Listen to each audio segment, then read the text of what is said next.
बिस्मिल्लाहिर्रहमानिर्रहीम। अस्सलाम वालेकुम जी। मैं सद्दाम अशरफ आपसे मुखातिब हूँ और आप मुझे वन पेपर एमसीक्यूज़ प्रिपरेशन के हवाले से जानते हैं।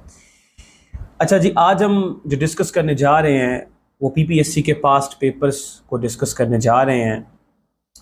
कुछ मालूमात आपके साथ डिस्कस करेंगे। पीपीएससी के पास्ट पेपर्स जो कि 2024 में कंडक्ट किए गए उनको हम डिस्कस करेंगे। तो होना कुछ इस तरह से है कि हम यहाँ पे पेपर्स डिस्कस करेंगे, आपके सामने पेपर्स होंगे, मैं सवाल को पढ़ूंगा, उसका आंसर दूंगा, उसके हवाले से कॉन्सेप्ट दूंगा, उसके रिलेटेड कोई भी इंफॉर्मेशन होगी वो भी बताऊंगा, जो पेपर्स में आए हैं उनको भी डिस्कस करेंगे। इसमें हम मैथमेटिक्स के पोर्शन को डिस्कस नहीं करेंगे क्योंकि उसको हमें सॉल्व करना पड़ेगा, उसको हम अलग से पढ़ेंगे। ठीक है जी, अलग से डिस्कस करेंगे। पीपीएससी के पास पेपर्स की जो मैथमेटिक्स है उसको हम अलग से डिस्कस करेंगे क्योंकि उसमें हमें कोई 10 से 12 जो टॉपिक्स है वो तैयार करने पड़ते हैं मैथमेटिक्स में, फिर जाके हम उसको कवर कर पाते हैं। ठीक है जी, तो उसको हम बाद में डिस्कस करेंगे। स्टिल राइट नो जो पीपीएससी के 10 डिफरेंट सब्जेक्ट्स की डिमांड की जाती है वो इसमें मौजूद होते हैं, क्वेश्चंस उनके मौजूद होते हैं, उनको हम डिस्कस करेंगे। मैथमेटिक्स के एक्सेप्ट सब कुछ डिस्कस करेंगे यहाँ पे। ठीक है जी। अच्छा, आपने क्या करना है, आपने ये करना है कि आप हमारे ये लेक्चर सुने और अपने हाथ में नोट्स रखें। मैं ज़रा तरीकाकार आपको बताता हूं कि पेपर्स को पढ़ने का तरीकाकार क्या होता है, पीपीएससी की तैयारी किस तरह से की जाती है। एक बात वाज़ह रहे कि अगर आप 1 साल 2 साल पीपीएससी की तैयारी कर रहे हैं, रेगुलर क्लासेस भी ले रहे हैं, लेकिन जब तक आप पीपीएससी के पास्ट पेपर्स नहीं पढ़ेंगे आप किसी भी पेपर को क्रैक नहीं कर सकते। ये बात मेरी अपने जहन में बिठा लें, इसको लिख लें। ये बहुत बावजन बात मैं आपके साथ कर रहा हूं कि जब तक आप पीपीएससी के पास्ट पेपर्स नहीं पढ़ेंगे आप पीपीएससी का कोई अच्छा पेपर जो है वो क्रैक नहीं कर पाएंगे।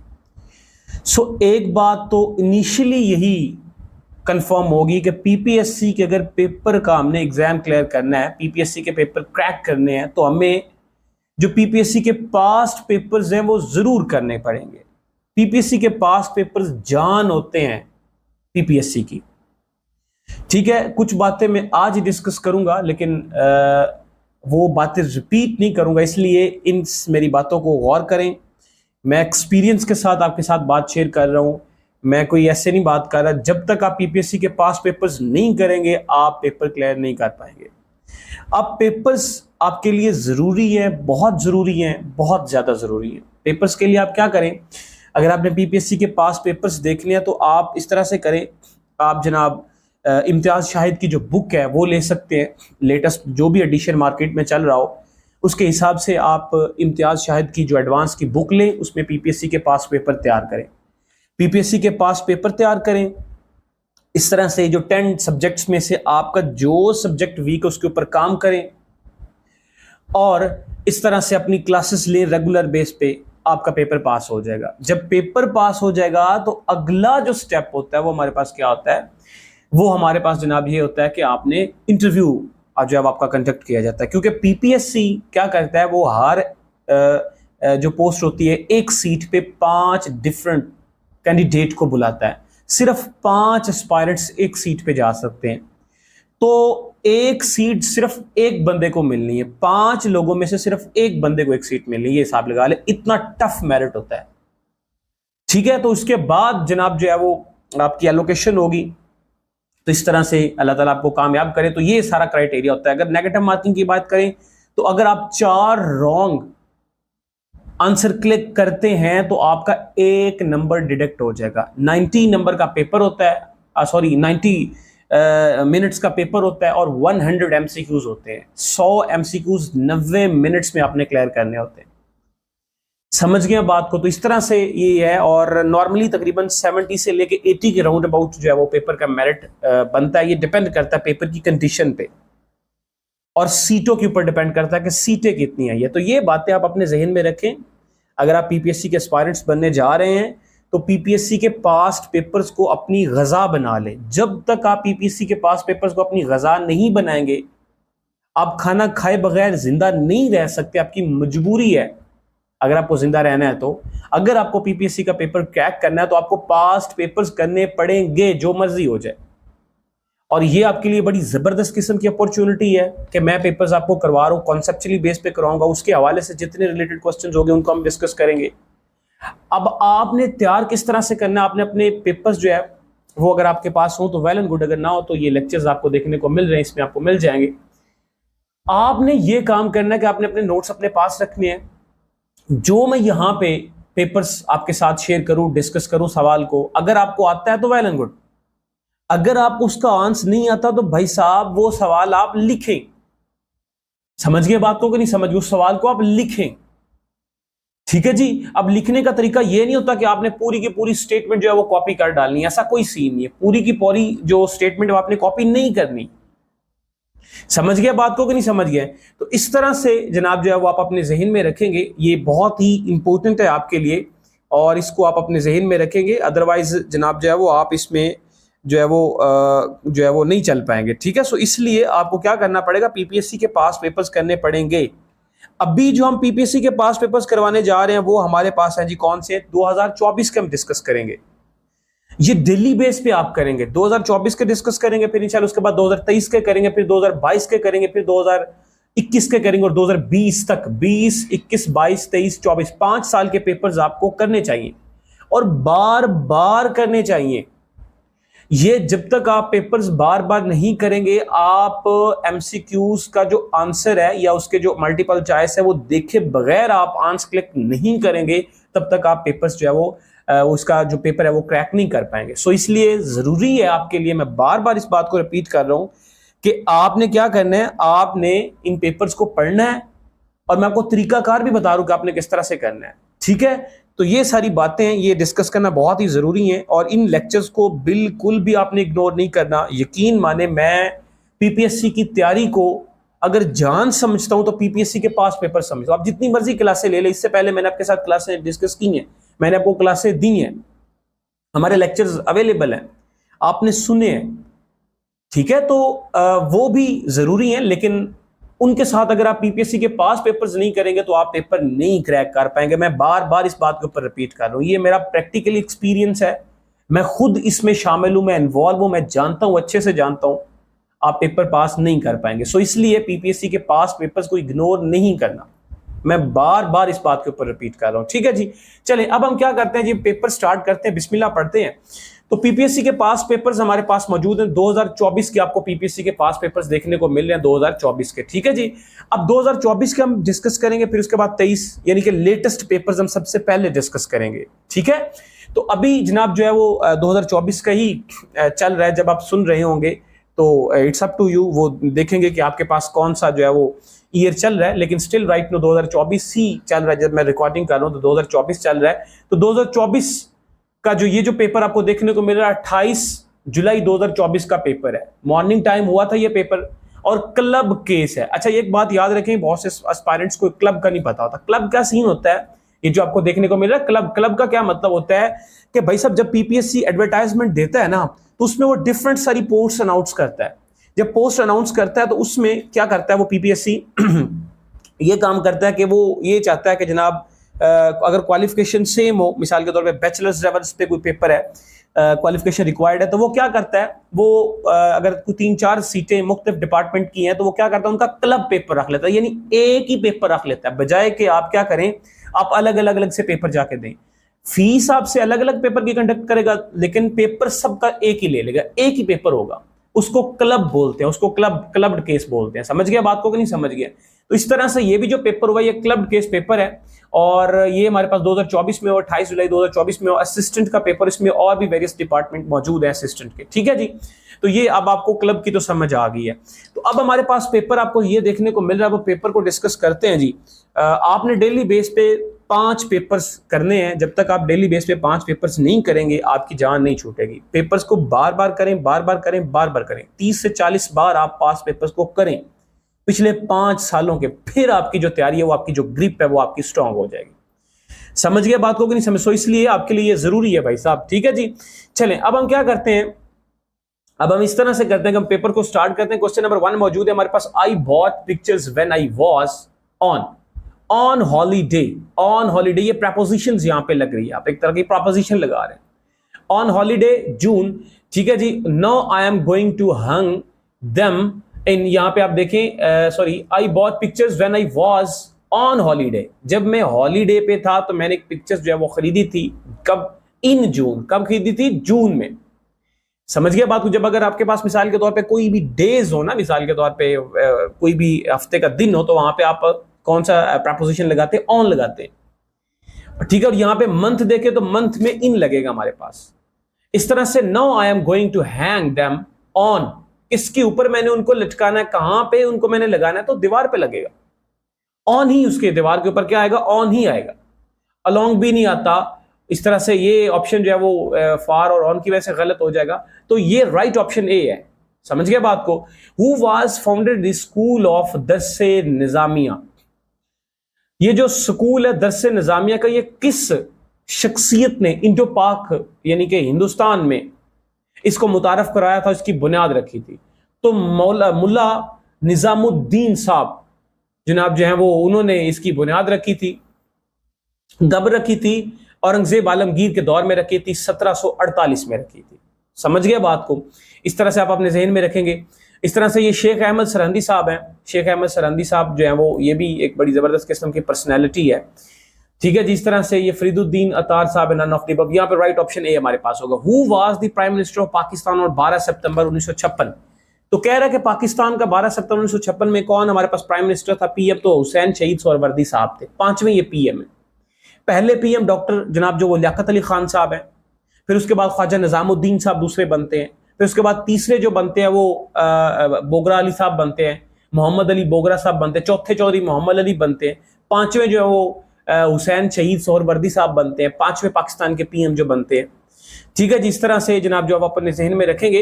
अच्छा, ये वो शख्सियत है, हुसैन शहीद सोहरावर्दी के बारे में आपसे सवाल ये पूछा जाएगा कि ऐसी कौन सा पाकिस्तान का पीएम है जिसने सबसे पहले विजिट चाइना का किया? तो चाइना का विजिट करने वाली सबसे पहली जो पर्सनैलिटी है एज ए पीएम पाकिस्तान की, वो कौन है? हुसैन शहीद सोहरावर्दी साहब ही हैं। ये पाकिस्तान के 5वें पीएम। समझ गए बात को? तो इस तरह से आप अपने जहन में रखेंगे। और चौथे जो है वो चौधरी मोहम्मद अली साहब। चौधरी मोहम्मद अली साहब के दौर में जो कॉन्स्टिट्यूशन बना था, समझ गया बात को? हमारा 23 जून 1956 में जो, सॉरी 23 मार्च 1956 में जो पाकिस्तान का कॉन्स्टिट्यूशन बना था, फर्स्ट कॉन्स्टिट्यूशन पाकिस्तान का बना था। उससे पहले हम करारदाद मकासद की बेस पे चल रहे थे, ठीक है जी। तो इस तरह से आपसे सवाल ये पूछे जाएंगे।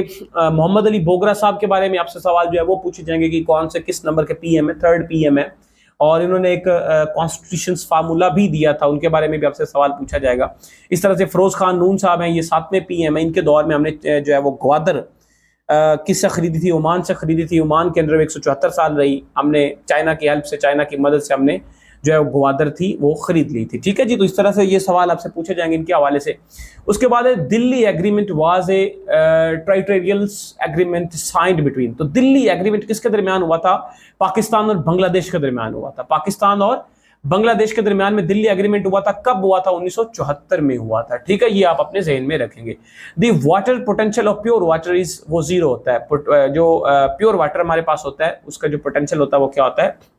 0 होता है। Who among the following accepted दीन अलाई? दीन अलाई को कबूल किसने किया था? एक्सेप्ट किसने किया था? बीरबल ने किया था। और इसकी जो मुखालफत की थी वो शाह वलीउल्लाह साहब ने की थी। ये भी सवाल, सॉरी, इसको जो मुखालफत की थी वो शाह वलीउल्लाह साहब ने की थी, और इसको जो एक्सेप्ट किया था वो बीरबल ने किया था। दीन अलाई किसने दिया था? अकबर ने दिया था। कब दिया था? 1582 में दिया था। ये सवाल सारे पूछे गए, ठीक है जी। What is the highest peak of Pakistan? तो पाकिस्तान की सबसे हाईएस्ट जो पीक है वो K2 है। आपको पता K2 जो है वो हमारे पास 86-11 मीटर है। पाकिस्तान की सबसे हाईएस्ट पीक है, पूरी दुनिया की दूसरे नंबर की पीक है।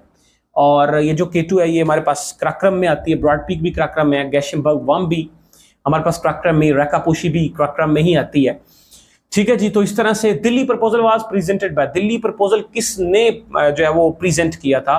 तो दिल्ली प्रपोजल कायदे आज़म मोहम्मद अली जिन्ना साहब ने जो है वो दिल्ली प्रपोजल किया था 1927 में। सवाल आपसे ये पूछा जाएगा। I shall be ready to leave in about 20 minutes. I shall be ready, I shall be ready, मैं तैयार हो जाऊंगा, टू लीव, छोड़ने के लिए, इन अबाउट 20 मिनट्स। समझ गया बात को? तो ये यहाँ पे प्रपोजिशन लग रही है। तो preposition हमारे पास कौन सी लगेगी? इन preposition लगेगी। The annulment of partition of Bengal was done by 1911 में हुई थी, किंग जॉर्ज 5 के दौर में हुई थी। तनसीख बंगाल जिसे हम बोलते हैं, और तकसीम बंगाल 6 में हुई थी, और लॉर्ड कुर्जन के दौर में हुई थी। ये भी सवाल आपसे पूछा जाएगा। लेकिन इसकी जो अनलमेंट हुई थी वो कब हुई थी? इसकी जो अनलमेंट हुई थी वो बंगाल की वो 1911 में हुई थी। We took a test yesterday. We took a test yesterday. This type of sentence, ये सिंपल सेंटेंस, सादा सा सेंटेंस है, ना ही कोई इंपेरेटिव सेंटेंस है, यानी कि हुक्मिया जुमला है, कोई ऐसा एक्सक्लेमेटरी भी जुमला नहीं है, डिक्लेरेटिव भी नहीं है, सिंपल सादा सा जुमला है। समझ गए बात को? चलिए जब नेक्स्ट मूव करते हैं, नेक्स्ट हमारे पास क्वेश्चन कौन सा है जी? ECG term is associated with, ECG term दिल के हिसाब से होती है, दिल के हिसाब से जो हम ईसीजी करते हैं वो दिल की करते हैं। ठीक है जी, ये इंपॉर्टेंट सवाल है, ये सवाल आपसे पूछा जा सकता है, बारहा भी पूछा जा सकता है। तो वो जो ईसीजी हमेशा होती है वो किसके बारे में होती है? दिल के बारे में होती है, हार्ट के बारे में ईसीजी होती है। एमआरआई दिमाग की होती है। ये दोनों सवाल पूछे गए। एमआरआई ये ब्रेन के हवाले से आपकी जो की जाती है, टेस्ट किया जाता है। ईसीजी जो टेस्ट किया जाता है वो दिल का टेस्ट किया जाता है। हिरन मनार वाज बिल्ट बाय, हिरन मनार ये किसने बनाया था? औरंगजेब आलमगीर ने बनाया था। कहां पे बनाया था? शेखुपुरा में बनाया था। ये सवाल आपसे पूछा जाएगा। समझ गए बात को? तो ये हमारे पास जहांगीर साहब ने ये जो हिरन मनार शेखुपुरा में बनाया। Which personality associated with Kartarpur, Kartarpur जो है वो कौन सी यहाँ पे जो पर्सनैलिटी है वो बिलोंग करती है? तो बाबा गुरु नानक साहब जो है वो एक पर्सनैलिटी है। जो करतारपुर कॉरिडोर भी हमारे पास है जी करतारपुर के हवाले से, क्योंकि वहाँ पे उनकी आखिरी दिन के अयाम थे जिंदगी के, उन्होंने गुजारे करतारपुर में, नारोवाल के करीब।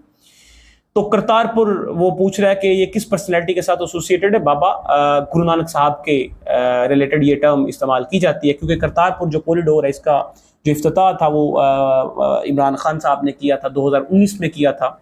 और इस तरह से ये जो करतारपुर कॉरिडोर है इसका जो पाकिस्तान में एरिया है वो नारोवाल का एरिया है, और इंडिया में जो लगता है वो डेरा बाबा नानक है। डेरा बाबा नानक जो है वो इंडिया में हिस्सा लगता है करतारपुर की एक साइड पे, और दूसरी साइड पे पाकिस्तान में जो लगता है वो नारोवाल है। Select the correct synonym of the following word.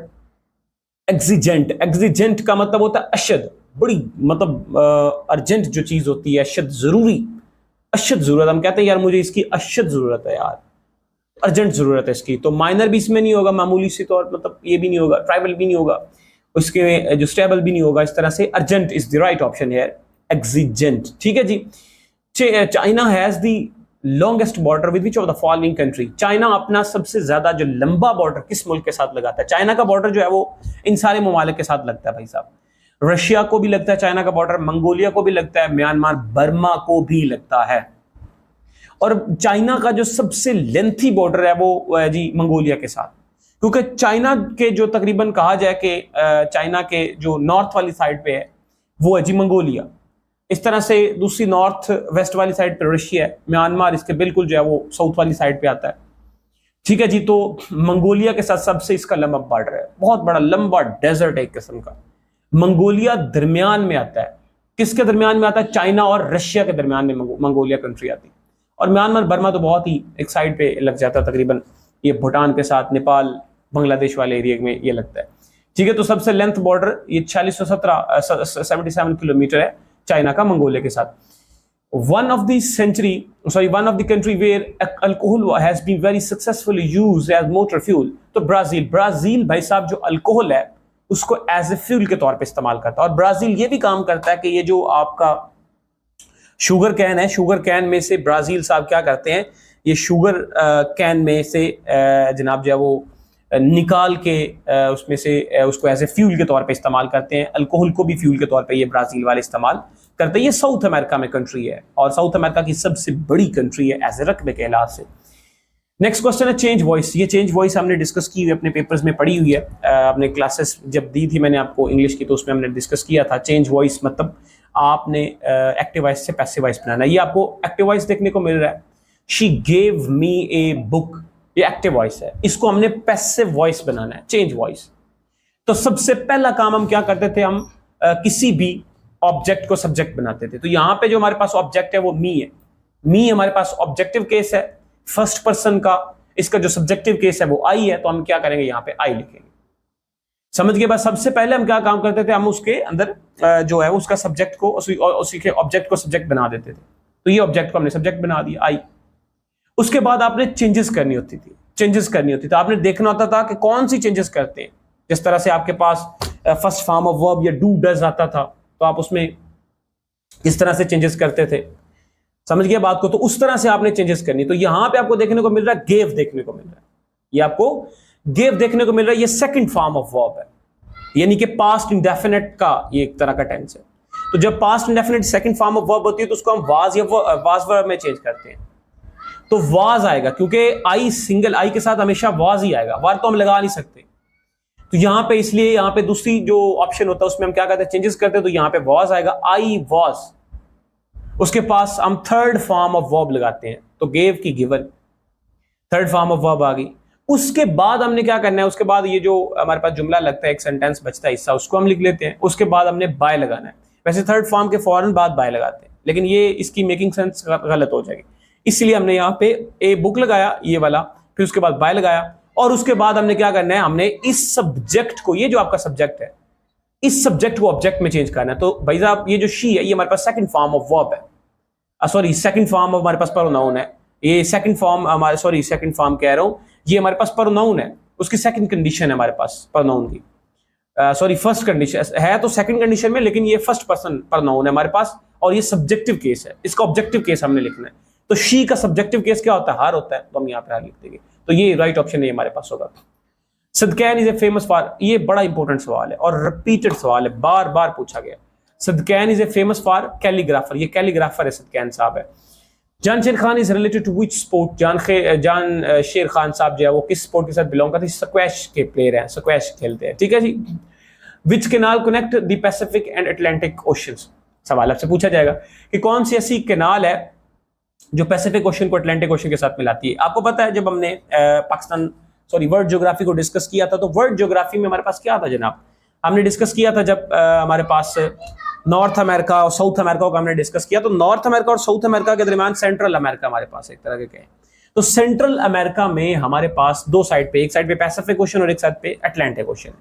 तो पैसिफिक ओशन और अटलांटिक ओशन को जोड़ती एक छोटी सी कैनाल, एक नहर, उसका नाम क्या है, पनामा कैनाल। उसका नाम क्या है जी, पनामा कैनाल है।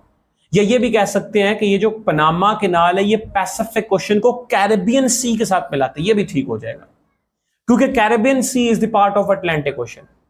ये जो पनामा कैनाल है, ये 1904 में इसकी ये मैन मेड है, 1904 में इसको बनाना शुरू किया था और 1914 में ये बनाई गई थी। तकरीबन 83 या 82 किलोमीटर इसकी लेंथ है, ये हिसाब लगा ले, इंसानों ने हाथों से बनाई थी। तब 1904 से शुरू हुए थे, 1914 में इसकी जो है वो कंप्लीट हुई थी। इस तरह से ये रेड सी आपको पता है, ये आपके पास एक साइड पे हमारे पास अरेबियन पेनिनसुला है, या हम उसको मिडिल ईस्ट बोलते हैं, सऊदी अरब है, और दूसरी साइड पे हमारे पास अफ्रीकन कॉन्टिनेंट है। अफ्रीका के ममालिक लगते हैं हमारे पास, कौन कौन से ममालिक है जनाब, ममालिक देखें तो हमारे पास इजिप्ट है, सूडान है, साउथ सूडान है, जिबूती है, इस तरह से आपके सामने जनाब जो है वो इथोपिया आता है, सोमालिया आता है, तो एक साइड पे वो, उसके दरमियान में जो हमारे पास सी, उसको रेड सी बोलते हैं।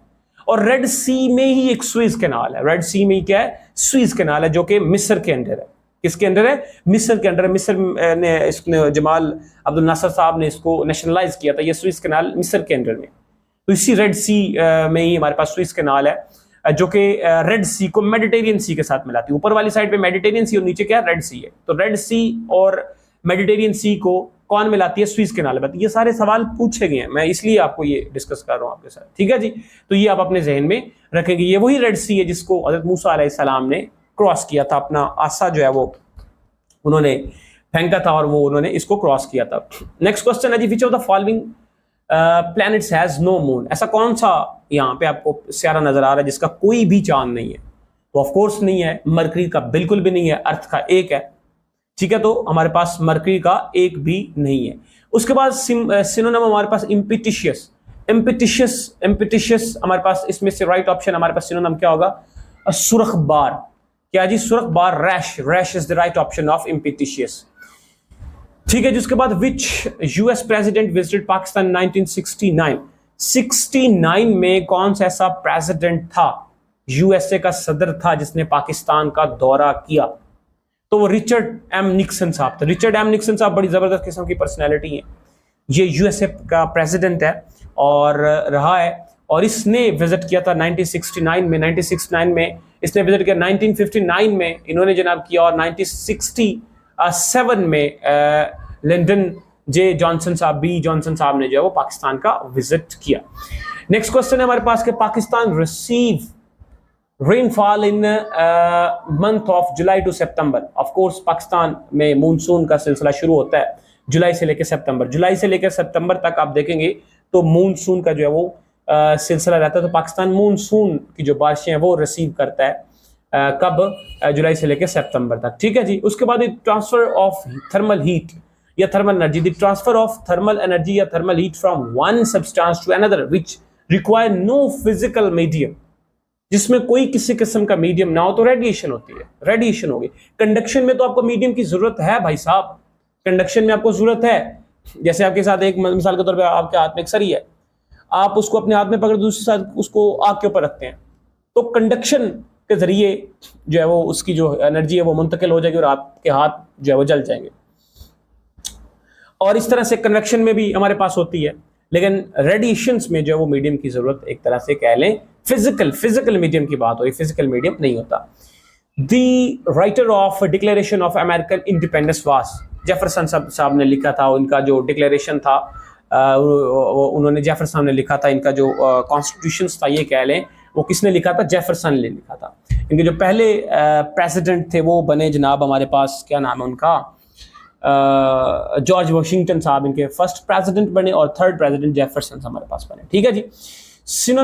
एंटोनिम ऑफ जोकोस, जोकोस का मतलब क्या होता है? खुशतबा, खुशतबा, खुशतबा जो है वो इसका मतलब और इसका उल्टा हमने बताना है, तो ये सारे गलत होंगे। यहाँ पे हमारे पास dull, dull is the right option of jocose as antonym. Which of the following team won ICC world cup maximum times, सबसे ज्यादा आईसीसी वर्ल्ड कप जो किसने? ऑस्ट्रेलिया। ऑस्ट्रेलिया भाई साहब आईसीसी वर्ल्ड कप चैंपियन जीतने में इन टीमों में से जो है वो एक तरह का कह ले कि वो बहुत बड़ा सरदार है। वैसे इंग्लैंड जो है उसने भी, वो भी दफाई चैंपियन रहा, इसने भी बहुत ज्यादा जीते हैं, लेकिन Australia is the right option है। Which of the following team won ICC, ये हो गया जी। Which of the following president of America abolish slavery, ये इंपॉर्टेंट सवाल है भाई साहब कि अमेरिका का कौन सा ऐसा सदर है जिसने जो है वो गुलामी खत्म कर दी आगे? तो गुलामी किसने खत्म की? इब्राहिम लिंकन ने की। इब्राहिम लिंकन साहब ने जनाब जो है वो क्या की? उन्होंने गुलामी को क्या किया? खत्म किया। गुलामी को क्या किया जी? खत्म किया। कहां पे? यूएसए में। यूएसए में उन्होंने गुलामी को खत्म किया। किसने? अब्राहम लिंकन ने। थॉमस जेफरसन इनके भी प्रेसिडेंट रहे थे, थर्ड प्रेसिडेंट रहे थे। ठीक है जी। इस तरह से जॉर्ज वाशिंगटन साहब भी इनके प्रेसिडेंट रहे, फर्स्ट प्रेसिडेंट रहे। उसके बाद pollen grains are produce by, तो एंथर, एंथर जो है वो उसके जरिए पोलन ग्रेन जो है वो उसका जो है वो प्रोडक्शन की जाती है। How many times has Brazil वोन दी कप फुटबॉल चैंपियनशिप? तो पाकिस्तान, सॉरी ये जो ब्राजील है इसने 5 दफा फीफा का वर्ल्ड कप जीता है, फुटबॉल ये चैंपियनशिप रह चुके हैं। और ब्राजील का जो नेशनल गेम है वो भी फुटबॉल ही है।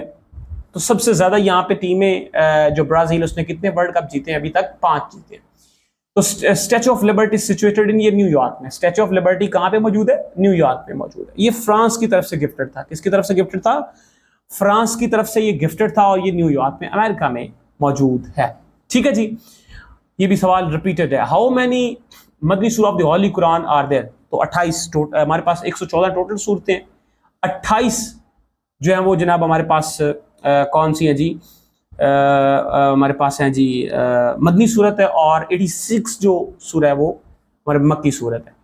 The idiom above the fold upper half in the top part of the newspaper page, above the fold, ये इडियम है। इडियम आप इसको याद करेंगे। सूरह कौन सी? Is also known heart of Quran पाक का जो दिल, वो किसको कहा जाता है? सूरह यासीन को कुरान पाक का जो है वो दिल हम कहते हैं। ये अब आप याद रखेंगे। कुरान पाक में सूरह यासीन को क्या बोलते हैं जी? कुरान पाक का दिल बोलते हैं। ठीक है जी। हार्ट ऑफ कुरान, ये आप इसको जो है वो चेक एंड बैलेंस भी कर सकते हैं। कुरान पाक का जो हार्ट है, heart of Quran, heart of Quran, हम किस सूरत को कहेंगे हार्ट ऑफ कुरान? हम सूरह यासीन को कहेंगे। ठीक है जी। उसके बाद है ये when was Rabia Basri was born?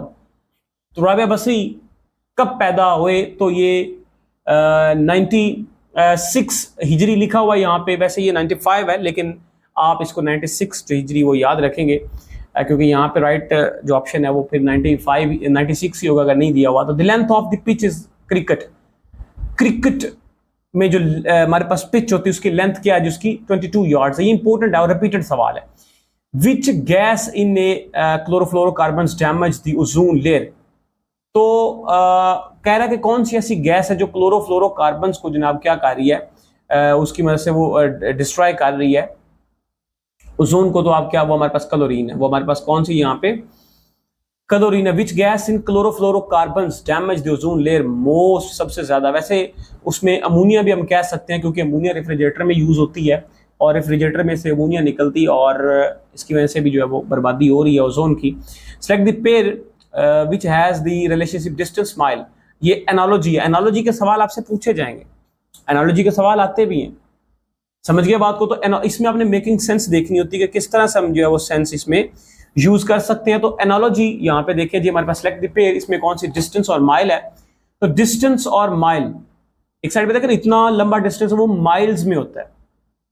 इस तरह से यहाँ पे अगर आपके पास वेट होगा तो वो स्केल में होगा, उसका वेट तो होगा ना, समझ गया बात को। अगर कोई वेट है तो उसका स्केल भी होगा। तो इस तरह से डिस्टेंस अगर माइल में होता है तो वेट किस में होता है, स्केल में होता है। ठीक है जी, आपने एनालॉजी, ये एनालॉजी आपने सेलेक्ट करनी होती है। पेयर्स होते हैं उनको आपने यहाँ पे क्लिक करना होता है। Who coined the name UNO, तो यूएनओ का जो नाम है, यूनाइटेड नेशन ऑर्गेनाइजेशन का जो नाम है वो एफ.डी. रोजवेल्ट ने रखा था। किसने रखा था, एफ.डी. रोजवेल्ट ने रखा था।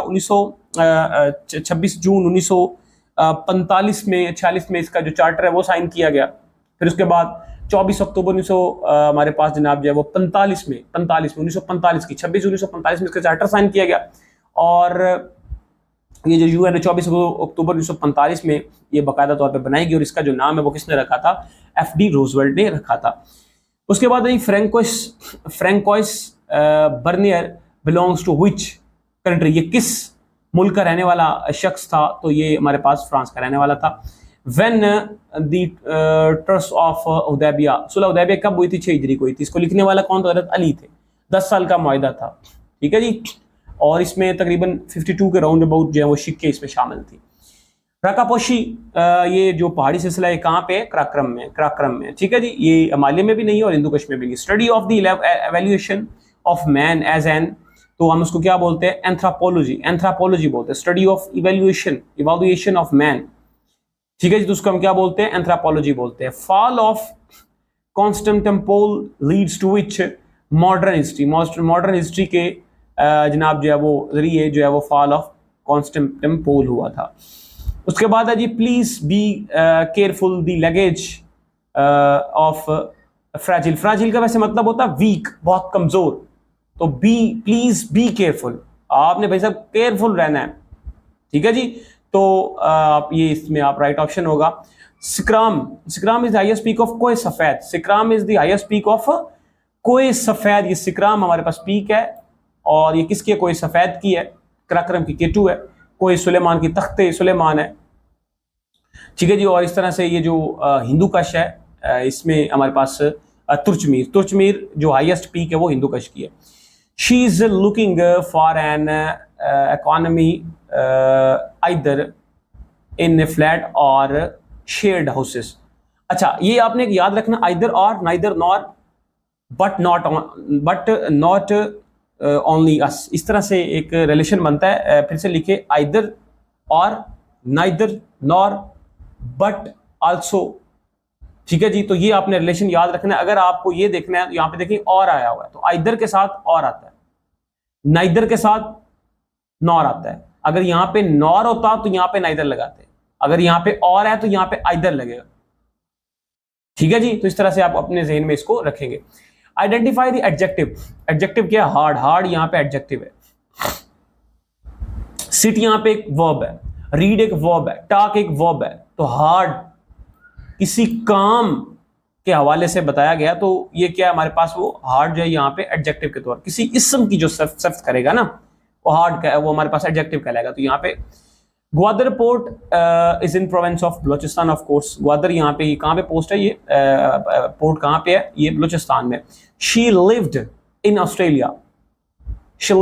ऑस्ट्रेलिया फ्रॉम यहाँ पे जो है वो डेट जो है वो मेंशन नहीं है फ्रॉम यहाँ से, बल्कि यहाँ पे आगे नेक्स्ट यू है she lived in Australia from 2015, तो बाकी ऑप्शन कोई भी नहीं लगेंगे, लेकिन she lived in Australia from until गलत बात है, 2015 इसके बाद आ रहा है, ये सब गलत है। तो यहाँ पे कौन सा राइट ऑप्शन है, इन और फ्रॉम है।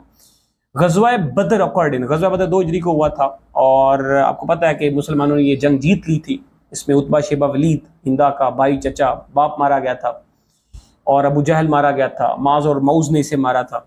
ठीक है, तो इस तरह से जंग बदर मुसलमानों ने जीती थी, 2 हिजरी को हुई थी। Which of the following is the largest area wise Central Asia, Kazakhstan, Kazakhstan सबसे बड़ा रकबा इसका। Astana, Astana is the capital of Kazakhstan, tenge is the currency of Kazakhstan, तो सेंट्रल एशिया का ये हमारे पास कंट्री है। ठीक है जी, और इसको भी लगता है जी हमारे पास वो जो साल्ट सी हमारा लगता है जी, इसको वो भी इसको एरिया जो है वो इसका लगता है। Big history refer to, big history refer to big bang to present, big bang to present ये एक टर्म है, इसको आप याद रखेंगे। Which country said after 9/11 that you are with us और अगेंस्ट यूएसए, तो 9/11 जो इंसिडेंट हुआ था 2001 में वर्ल्ड ट्रेड सेंटर जो हुआ था, विच कंट्री सेड आफ्टर, यानी कि कौन सा ऐसा मुल्क था जिसने 9/11 के बाद ये कहा यू आर विद अस, तुम लोग हमारे साथ हो, और अगेंस्ट या फिर हमारे खिलाफ। ये किस मुल्क ने ये टर्म यूज की थी, यूएसए ने, क्योंकि यूएसए में हुआ था। We knocked on the door but nobody answered, but which is part of speech. यहां पे ये जो बट है वो कौन सा जो है वो, यहां पे ये जो बट आपको नजर आ रहा है, ये बट वो कह रहा है ये पार्ट ऑफ स्पीच में ये क्या चीज है, तो पार्ट्स ऑफ स्पीच में ये जो बट है वो कंजंक्शन है, वो क्या है हमारे पास, कॉन्जंक्शन। ठीक है जी, और ये फैन बॉय है, ये फैन बॉय हमारे पास क्या है, फैन बॉय। फैन बॉय मैंने आपको डिस्कस किया था, आपके पास होता है फॉर होता है, एंड होता है, नॉट होता है, नॉर होता है, इस तरह से बट होता है, इस तरह से आपके सामने जनाब जो है वो और होता है और सो होता है, तो ये हमारे पास फैंस बॉय है। ठीक है जी, तो यहाँ पे बट जो है वो कंजंक्शन के तौर पे यूज हो रहा है, ना ये एडवर्ब है, ना इंटरजेक्शन है, ना ये हमारे पास एडजेक्टिव है। जिजिया मींस, अब जिजिया क्या है, ये जिजिया एक किस्म का टैक्स है, ये वो टैक्स है जो कलेक्ट किया जाता है गैर मुस्लिम से, अकलियत से, जो अकलियत से टैक्स लिया जाता है उसको जिजिया बोलते हैं, उसको क्या बोलते हैं, जिजिया बोलते हैं, या खराज भी उसे बोलते हैं। उनकी सिक्योरिटी के लिए जो टैक्स लिया जाता है, गवर्नमेंट पे लेती है, उसको हम क्या बोलते हैं, जिजिया बोलते हैं। तो toll tax on non Muslim, toll tax on non Muslim. ठीक है जी, ये इनकी सिक्योरिटी के लिए लिया जाता है, किसके लिए लिया जाता है, सिक्योरिटी के लिए लिया जाता है, ये कल्टिवेटेड लैंड्स के लिए नहीं लिया जाता। ठीक है जी, ये इनकम नहीं ली जाती मिनॉरिटीज से, कोई रिलीजियस टैक्स नहीं है, ये क्या है, ये टूल टैक्स है, नॉन मुस्लिम के ऊपर लगता है, उनकी सिक्योरिटी के लिए लिया जाता है। द फर्स्ट गजवा ऑफ इस्लाम गजवा अबवा हुआ था, आपको पता है, फर्स्ट गजवा अबवा हुआ था और आखिरी गजवा तबूक हुआ था। विच ऑफ द फॉलोइंग की टोटल जो गजवात की तादाद है वो 27 है और 12 का जिक्र कुरान पाक में मिलता है। तो which of the following keyboard shortcut key is used to switch between open apps window 10। तो अब देखें यहाँ पे ये हमारे पास क्या आ गया जी, ये हमारे पास कंप्यूटर का क्वेश्चन आया है, इसको हम देखते हैं क्या है। Which of the following keyboard shortcut key shortcut is used to switch between open apps in window 10। वो सवाल ये आपसे पूछ रहा है, कहता है कि आप कौन सी शॉर्टकट की यूज करते हैं, कि अगर आपने मुख्तलिफ एप्स खोले हों, अगर आप उन एप्स को देखना चाहते हो, ओपन करना चाहते हो, तो आप कौन सी शॉर्टकट की यूज करें, Alt प्लस टैब यूज करेंगे। कौन सी शॉर्टकट की यूज करेंगे, Alt प्लस टैब यूज करेंगे। तो फिर आप को जितने भी आपने टैब खोले होंगे उनको मिनिमाइज किया होगा, जितने भी आपने एप्स खोले होंगे उनको मिनिमाइज किया होगा, तो उसको आप बासानी देख सकते हैं। ठीक है जी, वन बाय वन जिसको देखना चाहे उसको देख सकते हैं। When a peripheral device needs intermediate या immediate attention from the operating system, it generate interrupt, ये सवाल इसमें ठीक होगा। A character that is raised and smaller, इसको सुपरस्क्रिप्ट बोलते हैं, इसको क्या बोलते हैं, सुपरस्क्रिप्ट बोलते हैं। इसकी शॉर्टकट की कौन सी होती है, control shift plus equal, control shift plus equal superscript बोलते हैं। इसको फाउंट का जो है वो इफेक्ट कहा जाता है, ये फाउंट का स्टाइल नहीं होता।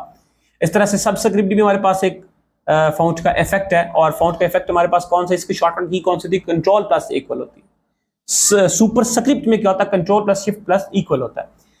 तो पाकिस्तान परचेज ग्वादर फार्म, ये सवाल ओमान से हमने किया था, पहले भी आया। Which of the following is not a valid data type in Excel, तो करेक्टर हमारे पास डाटा टाइप जो है वो वैलिड नहीं है, बाकी सारे जो है वो डाटा टाइप हमारे पास होते हैं MS एक्सेल में।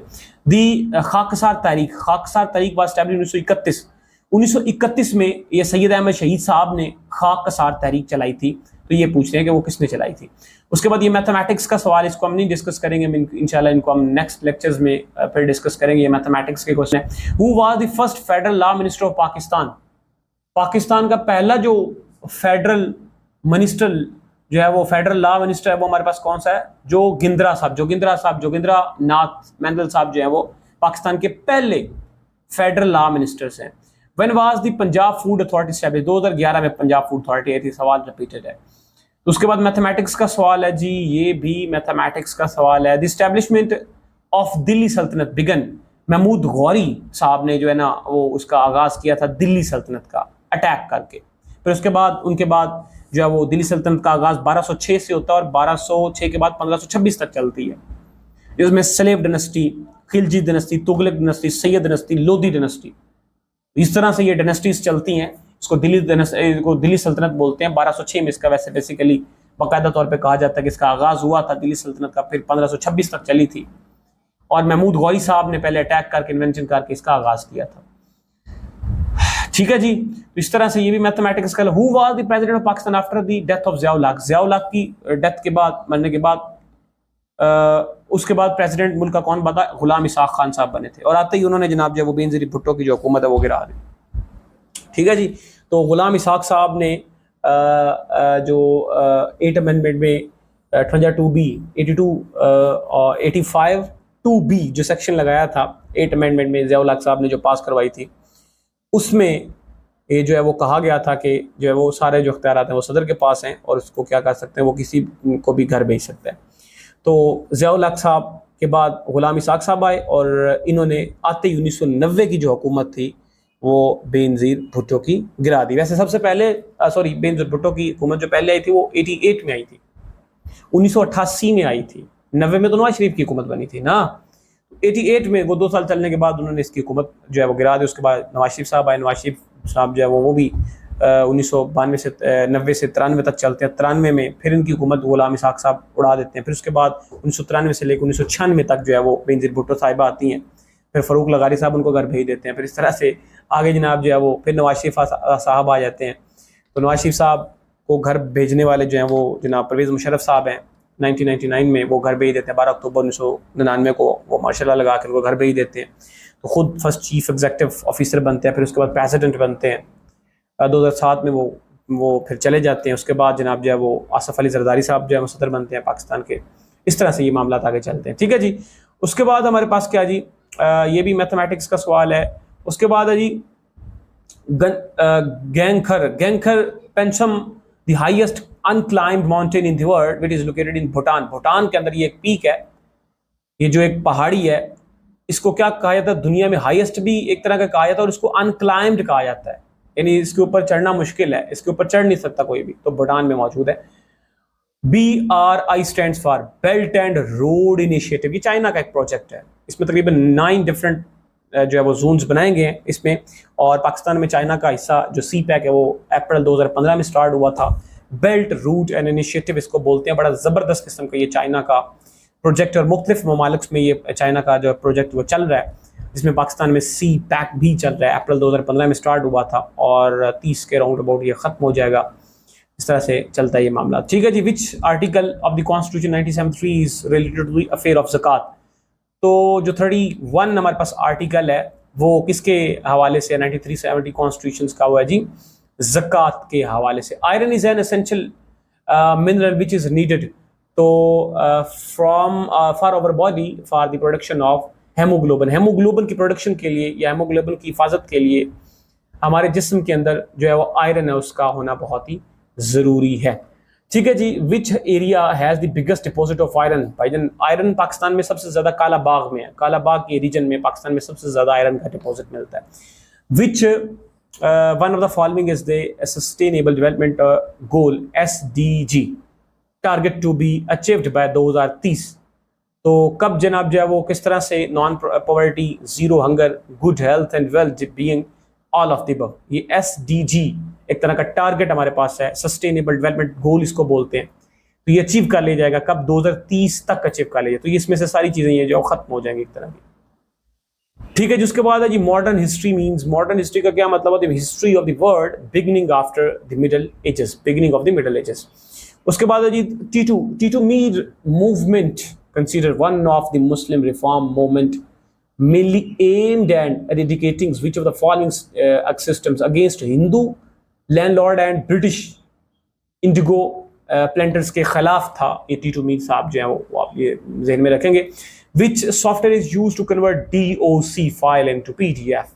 Adobe Photoshop. एडोब फोटोशॉप तो नहीं, एडोब भी से आप जो है वो अपने जो वर्ड की जो आपकी जो फाइल होती है .docx की जो फाइल होती है, वर्ड फाइल को आप PDF में कन्वर्ट कर सकते हैं। अदरवाइज आप जनाब जो है वो जब आप वर्ड को यूज़ करते हैं तो वहाँ पे भी आप यूज़ कर सकते हैं, इसको चेंज कर सकते हैं। A postman international relation is one of that calls. तो इसका राइट ऑप्शन हमें नहीं मिला था, इसको आप अपने काउंटर डाउन चेक कर सकते हैं। इसका Saudi Arabia founded which city in sea of red shows Neom. ये सवाल बड़ा इंपॉर्टेंट सवाल है, और नोम सिटी बना रहा है ये सूबा तबूक में बना रहा है। सऊदी अरब का कौन सा है जी, सूबा तबूक है। उस सूबा तबूक में एक बड़ी जबरदस्त किस्म की दुनिया की जनाब जो है वो जदीद तरीन जो शहर है वो रेड सी उसको किनारे पे लगता है, और वो सिटी का नाम क्या है, न्योम में। और कहाँ पे बनाई जा रही है, वो तबूक में बनाई जा रही है। कहाँ पे बनाई जा रही है, तबूक पे बनाई। तो सऊदी अरेबिया, वो सवाल आपसे क्या पूछ रहे हैं, Saudi Arabia founded which city, city का नाम बताओ जो रेड सी के साथ लगती है, वो न्योम सिटी बना रहा है। उसके बाद है जी Makli necropolis was inscribed as a UNESCO world heritage site in 1981 38 में ये जो है वो बनी थी। उसके बाद है जी इसको जो है वो क्या किया गया था, इंस्क्राइब्ड किया गया था। Which country which country Arcadia education project has been awarded the prestigious Aga Khan Architecture Award 2019? तो ये कहाँ पे, बांग्लादेश पे। सलीम बॉट, ये भी हमारे पास मैथमेटिक्स का एक सवाल है। नेक्स्ट हमारे पास क्वेश्चन क्या है जी, उर्दू के सवाल हो गए। न मुंह में आंत न पेट में दांत, सॉरी न मुंह में दांत न पेट में आंत, ये राइट ऑप्शन है, ठीक है जी। अब मुंह में दांत नहीं हो सकते, पेट में आंत नहीं हो सकती, दिल भी नहीं पेट में होता और दांत भी पेट में नहीं होते। नरमी, नाज़की, तारीखी, ये सब क्या है हमारे पास, ये इसमें कैफियत है। कैफियत है ये इसम की काइंड्स है, कैफियत में आता है। सिफ्त में और चीज़ें होती हैं, ठीक है जी। अंग्रेज़ों ने फोर्ट विलियम कॉलेज में पहली बार छापा खाना लगाया तो इसमें कौन सा रस्मुल ख़त अपनाया गया? नस्तालीक। वाजिबा, नस्तालीक जो है वो उन्होंने इस ख़त को जो है वो मुंतखब किया जब फोर्ट विलियम कॉलेज में पहली बार छापा खाना लगाया गया था। तो खैलिस्तान किसका मजमू है? ये सजाद अदर यल्दरम साहब का क्या जी, खैलिस्तान का मजमू है। और इसके बाद शैतान की आंत का मतलब बहुत तवील हो जाना। शैतान की आंत का क्या मतलब तवील हो जाना, काफ़ी चीज़ जो है ना मामला जो है वो एक्सटेंड हो जाना, बहुत लेंथी हो जाना। उसके बाद है किस ड्रामा नगार को इंडियन शेक्सपियर बोलते हैं? आगा अशर कश्मीरी साहब को इंडियन का ड्रामा क्या बोलते हैं जी, इंडियन शेक्सपियर बोलते हैं इनको। मिर्ज़ा गालिब की ज़िंदगी, इनके दीवानों कितने एडिशन शाया हुए? तो उनकी अपनी ज़िंदगी में उनके जो एडिशन शाया हुए थे वो 5 हुए थे। उनकी अपनी ज़िंदगी में कितने एडिशन शाया हुए थे? 5 हुए थे। इनमें से कौन सा लफ्ज़ दुरुस्त है? हैरानगी, ये देख सकते हैं, ये ठीक है। कौन सा लफ्ज़, सॉरी गलत है, वो कह रहे हैं गलत कौन सा लफ्ज़ है। तो ठीक तो बिल्कुल ठीक है, वक्फा भी ठीक है, हैरानगी गलत है, हैरानगी इस तरह से नहीं लिखा जाता। तो इनमें से कौन सा लफ्ज़ गलत है? नाराज़गी। इनमें से कौन सा लफ्ज़ गलत है? तो मजमुआ भी ठीक है, नाराज़गी भी इस तरह से लिख, नाराज़गी यहाँ पे क्या है, गलत है, ठीक है जी। तो ये हमारे पास जनाब 2024 में जो पेपर हुआ था मॉर्निंग टाइम, वो हमने इसको डिस्कस कर लिया। अब ये जो नेक्स्ट पेपर है ये इवनिंग में हुआ, 28 जुलाई 2024 में हुआ। आपको पता है दिसंबर 2023 के एंड में पेपर्स हुए थे, उसके बाद 2024 में पेपर्स PPSC के नहीं हुए। उसके बाद तकरीबन जुलाई में जाके जनरल जो पेपर्स हैं उनका जो है वो आगाज़ किया गया है, उनको शेड्यूल किया गया। तो जुलाई 2024 में ही पेपर्स जो है वो स्टार्ट हुए हैं PPSC के जाके अभी रिसेंटली। तो वो जो 28 जुलाई 2024 में एक मॉर्निंग टाइम का हमने पेपर डिस्कस किया, और ये हमारे पास कौन सा पेपर है, ये इवनिंग टाइम का पेपर है, ठीक है जी। तो इस तरह से आप पेपर्स को तैयार करें, हम इंशाल्लाह ये सारे लेक्चर्स आपके साथ शेयर करते रहेंगे। सारे के सारे 2024 के जितने भी पेपर्स हो चुके हैं, सारे के सारे पेपर्स हम आपके साथ डिस्कस करने की कोशिश करेंगे, ठीक है। ये भी क्लब पेपर है, इवनिंग में हुआ है। ये सारी पोस्टें आपके सामने लिखी हुई हैं, ये देख सकते हैं, एडमिन ऑफिसर है, ठीक है। जिस तरह से आपके सामने जनाब जो है वो एडमिन ऑफिसर के बाद सब इंस्पेक्टर का पेपर है, ट्रांसपोर्ट सब इंस्पेक्टर का पेपर है, ये जो पेपर हुआ है। तो इस तरह से ये मुख्तलिफ जो है वो पोस्ट के ऊपर, ये सिस्टर का भी पेपर यही था, क्लब पेपर है ना, मुख्तलिफ पोस्ट का ये एक ही पेपर है। ये भी 28 जुलाई 2024 में हुआ, लेकिन ये इवनिंग टाइम हुआ। कब हुआ? इवनिंग टाइम हुआ, ठीक है। ये भी क्लब पेपर है, तो ये भी 2024 का पेपर, इसको भी जरा डिस्कस करने की कोशिश हम करते हैं। फिर इस तरह से इंशाल्लाह उसके बाद हम जो डिस्कस करेंगे वो हमारे पास नेक्स्ट पेपर कौन सा है जी, जरा उसको देखते हैं। नेक्स्ट पेपर हमारे पास पीपीएससी का पेपर है, जो 2024 में जीके पोर्शन का हम डिस्कस करेंगे, ठीक है जी। ये हमारे पास यहाँ पे कौन सा पेपर, कौन सा, ये इंस्ट्रक्टर है, लेक्चरर का पेपर हुआ था, मेल का, इंग्लिश का। तो उसमें जीके का पोर्शन हम देखेंगे, क्योंकि आपको पता है कि जो सब्जेक्ट स्पेशलिस्ट पेपर्स होते हैं वहाँ पे सिर्फ 20 नंबर का जीके पोर्शन होता है, अदरवाइज 80 नंबर का जो पोर्शन होता है वो सारे का सारा सब्जेक्ट स्पेशलिस्ट के हिसाब से उसके सब्जेक्ट के रिलेटेड होता है, ठीक है जी। अब नेक्स्ट पेपर को डिस्कस करते हैं। नेक्स्ट पेपर हमारे पास ये है जी। लेक्चर लेंथी हो जाए तो आपने कंफ्यूज नहीं होना, ये लेक्चर्स आपने करने हैं। जब तक आप इनको नहीं करेंगे आपकी जान नहीं छूटेगी। जो सवाल नहीं आता उसको भाई साहब आप नोट कर लें, बात खत्म, ठीक है जी। तो इसको जरा अब डिस्कस करते हैं या फिर इसको नेक्स्ट लेक्चर में डिस्कस करेंगे, ठीक है जी। लेक्चर काफ़ी ज़्यादा लेंथी हो जाएगा, इतना ही काफ़ी है। इंशाल्लाह इसको हम नेक्स्ट लेक्चर में डिस्कस करने की कोशिश करेंगे। आज के लिए फिर इतना ही काफ़ी है। मुझे इजाज़त, अल्लाह हाफिज़।